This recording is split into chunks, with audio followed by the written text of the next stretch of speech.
2017, and at the time, people just weren't aware enough of what we did to be appreciated, and yet we have overcome that, and now we have arrived at the place we always wanted to start, and that was genetic counselor fertility. So really excited.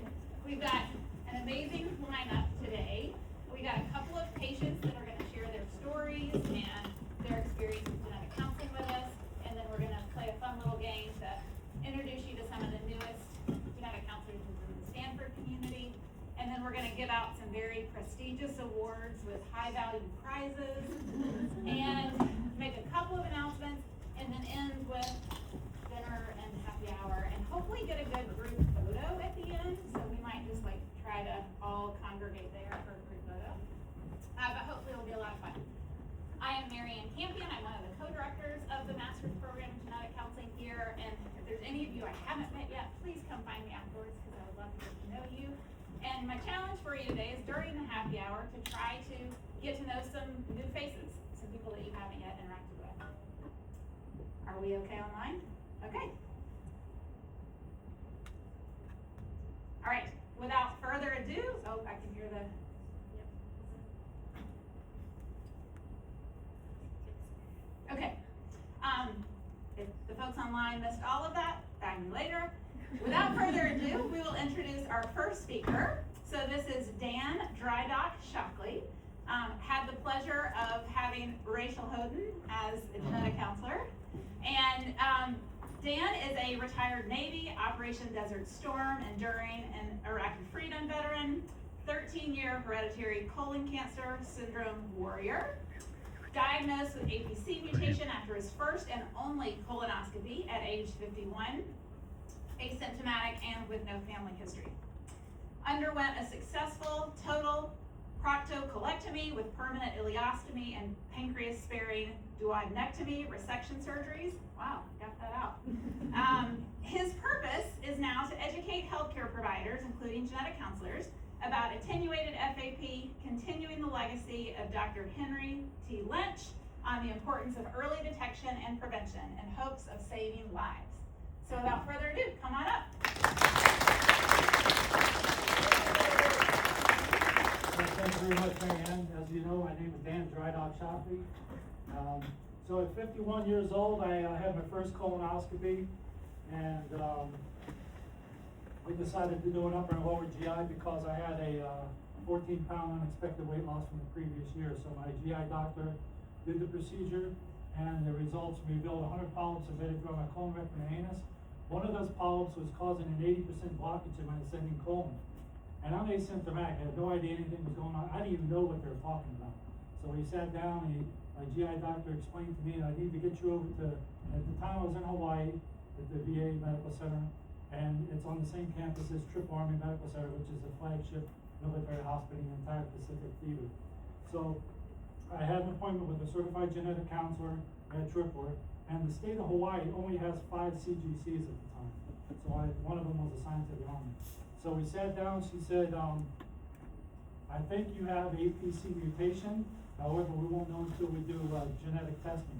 The results went back about 3 weeks, and I'm gonna bring a colorectal surgeon in, we're gonna talk to you about if you do have this mutation, it's in the best practice of medicine to have a total proctocolectomy with permanent ileostomy surgery because any of those polyps left unattended have a 100% chance of developing colon cancer, as you all know. So I didn't know anything what they were talking about, so I had to start researching. So my genetic counselor, my colorectal surgeon, my GI doctor started giving me resources, and I was able to read a lot. The theory is one thing, practical application is another. So not only did I have to read about the mutation, I had to read about this total proctocolectomy with permanent ileostomy surgery. From here on out, I'll just call it TPC. And then also what it's like to have a permanent ileostomy. So this was a lot to digest, no pun intended. So being military mindset, hey, humor is another thing that helps me through. So my military mindset, you know, the deployments, I had 4 different deployments in the Persian Gulf. And we had to learn how to adapt, improvise, and overcome. Plan for the worst and hope for the best. So I put that into full gear and tried to make sense of this. But once again, theory is one thing, practical application is another. So the results ended up coming in 6 weeks later because the closest molecular oncology lab is in Pasadena, California. So the results came back, And by this time, I've already picking the brain of the chief of surgery, my colorectal surgeon, my GI doctor, my primary care doctor, my genetic counselor, and they said that you have this APC mutation. And I said, okay, I want the surgery. My genetic counselor, my colorectal surgeon, Dr. Galviano, at the time he was a lieutenant colonel in the Army, board certified by a Mayo Clinic.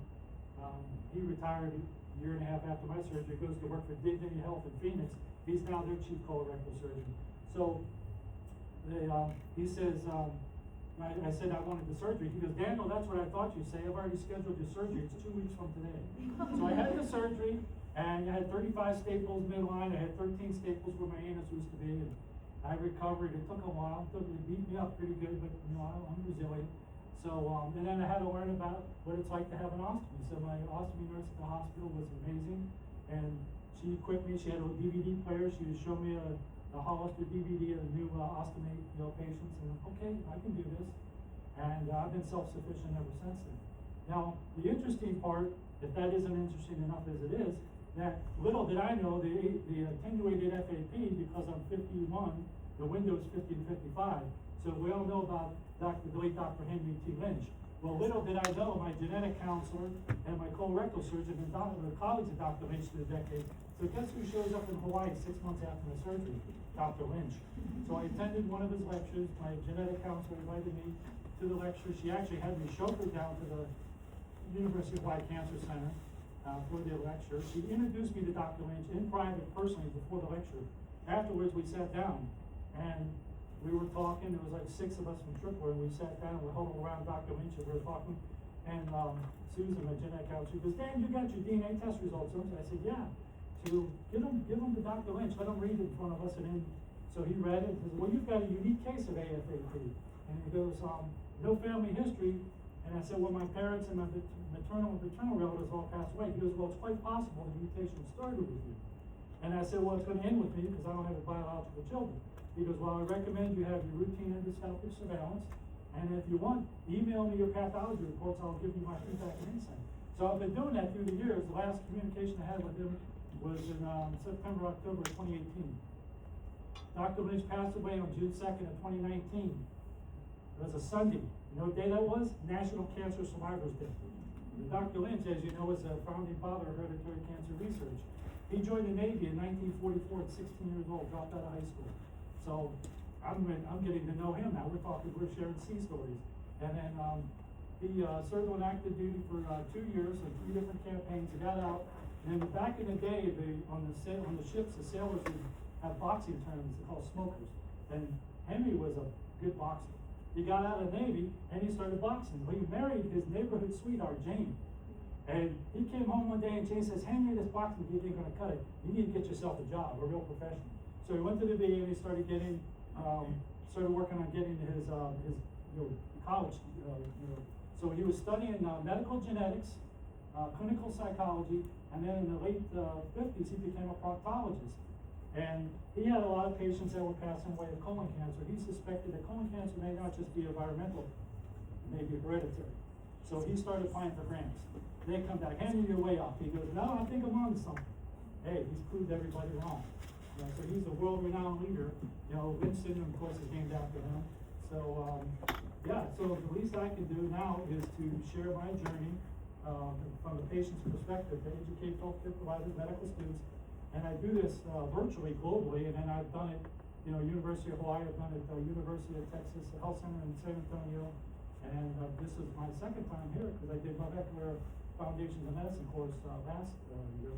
So anyway, that's my story. I'm sticking to it. So feel free to ask any questions. I hope I answered all your questions.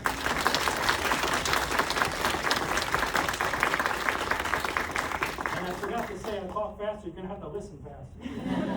We've got some mics around the room. I have a few questions, but please raise your hand and we can bring you the mic if you have some.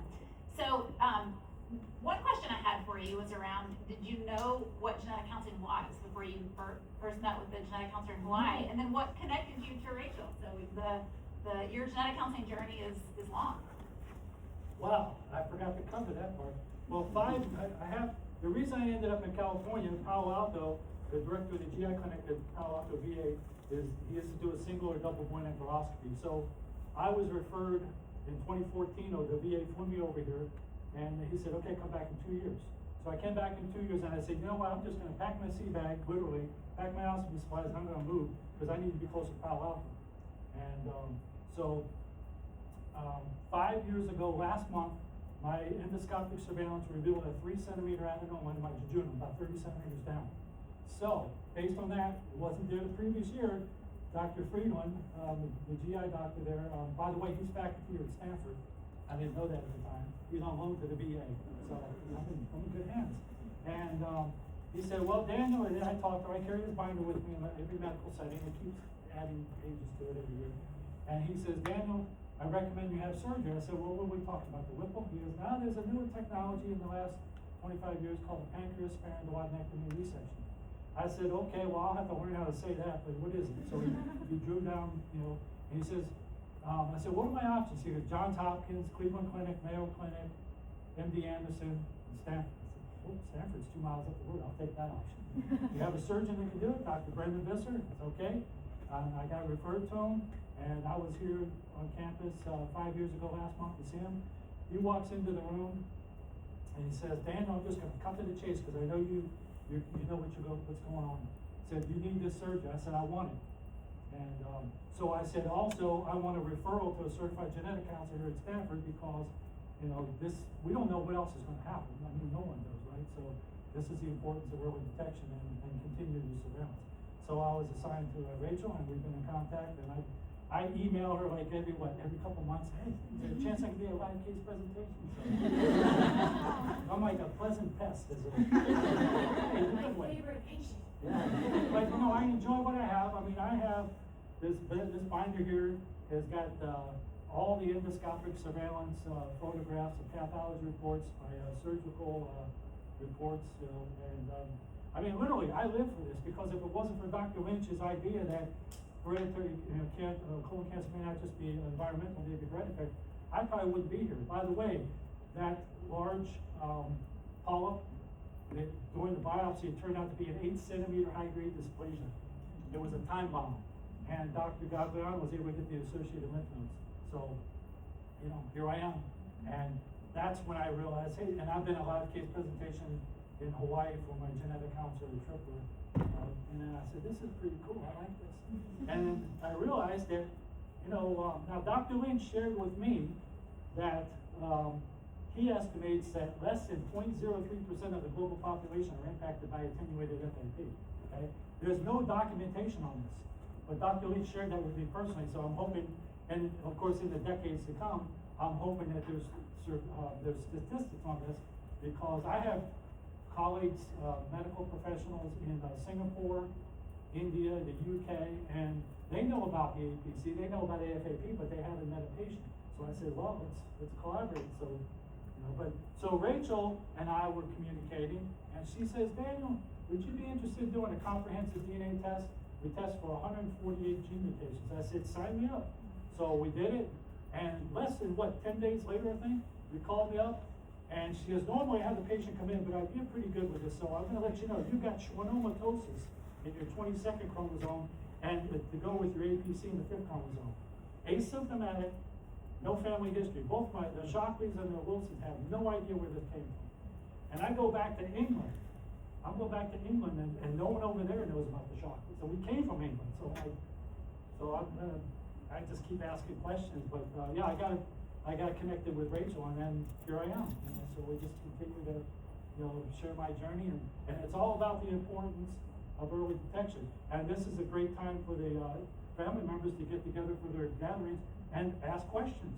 There's nothing wrong with asking questions. I ask a lot of questions, and yeah, so we got connected that way, and so I don't know anything about schwannomatosis other than what I read, but I just have to, just trust the process here and just, keep plugging away. Yeah. Okay, I have one more. Anybody else have one? Oh, okay. From a patient perspective, what is one piece of advice you have to us as clinicians for how we can provide better care for the patients and families we see? Well, listen, obviously, but they encourage the patient to talk to their family, talk to their medical providers. You know, I learned a valuable lesson a couple decades ago. We have two choices in life. We can react or we can respond. I do a lot of reacting at home, but when it comes to medical setting, I respond. I gather information. I want to make a logical decision so I won't regret it later, you know. So, but as far as the patient, everybody's different. I'm wired different, you know. Like you probably, I mean, I don't know if anybody here has had a patient that likes to talk about what they have, but this is my part to give back as from the patient's perspective on the importance of early detection and preventative measures. But I don't tell people what to do. I just hope that what they hear, my presentations or they read about, that it gives them, inspires and motivates them to make the right decision. But, I've had a lot of interaction with various medical students, healthcare providers, genetic counselors, and I had to learn a lot. I had no idea. I had absolutely no idea. But I'm like, being in the military, I like to ask questions and I like to learn different things. So I just hope that in the future that the individuals, that the patients will be more respond more and seek, ask questions. So but there's a lot to it. I mean, how many different types of genetic counselors are there? I lost track. And it's like, I have to get into the specific with a hereditary, so that's pretty cool stuff. Yeah. It's just finding out who the patient is, finding out if they talk to their family members. Guys don't like to talk. I'm the exception to that rule. But really, they don't. And then it's like, oh, I can handle it. No, it's in the best. It's in your best, decision or to seek advice. There's nothing wrong with asking questions. Is that help? Awesome, Natalie stole my question, so that was great. Before we wrap up with Dan, if you haven't noticed, his love of genetics goes deep enough into his tie selection, so he's got a double helix on his tie. And then he travels with this 3-inch binder of all of his medical care. And I think every genetic counselor in the room has probably met a patient who comes in with the binder, and it's so helpful to us, but it also gives us a sense of how that person kind of navigates the world with their condition. So do you have any thoughts for us on how and when the binder is helpful to you when you're meeting new providers or talking to new people? Absolutely. I was on the in pre-op for my surgery here at Stanford. I had that on my lap, and the medical professionals grabbed it and went into, I don't know where they went to the nurses. They came back in 10 minutes while they're getting the epidural and an IV set up, and this is cool. I said, well, stick around, I'll be adding to it. But so I just want to share something that I like acronyms. So my mantra, if you haven't noticed, always forge ahead with a purpose. It's actually an epiphany. So if you take the first letters of each of those words, what's it spell? AFAP. I just woke up one morning after my surgery and I had the first 2 words in my mind were forge ahead. I said, well, forge ahead with a purpose. That's FAP. I have AFAP. What am I always doing? Oh, I'm always forging ahead. So that's my mantra. And I created an acronym for the word ADAPT. Attitude determines the ability for positive transformation. Because my body had to transform into being a permanent hospital. So I just say, I like words, and because in the military and the medical community we like acronyms, so I thought that was only fitting. But yeah, I carry the binder with me. And I have various presentations I've done over the last couple of years. I'm going to need a bigger binder. I'm going to have to get one of these little carts here. Is that? Awesome. Yeah, no, thank you so much, Dan. We really appreciate you being here. I think Dan's going to be able to stay around for our dinner and happy hour. So if folks have other questions, please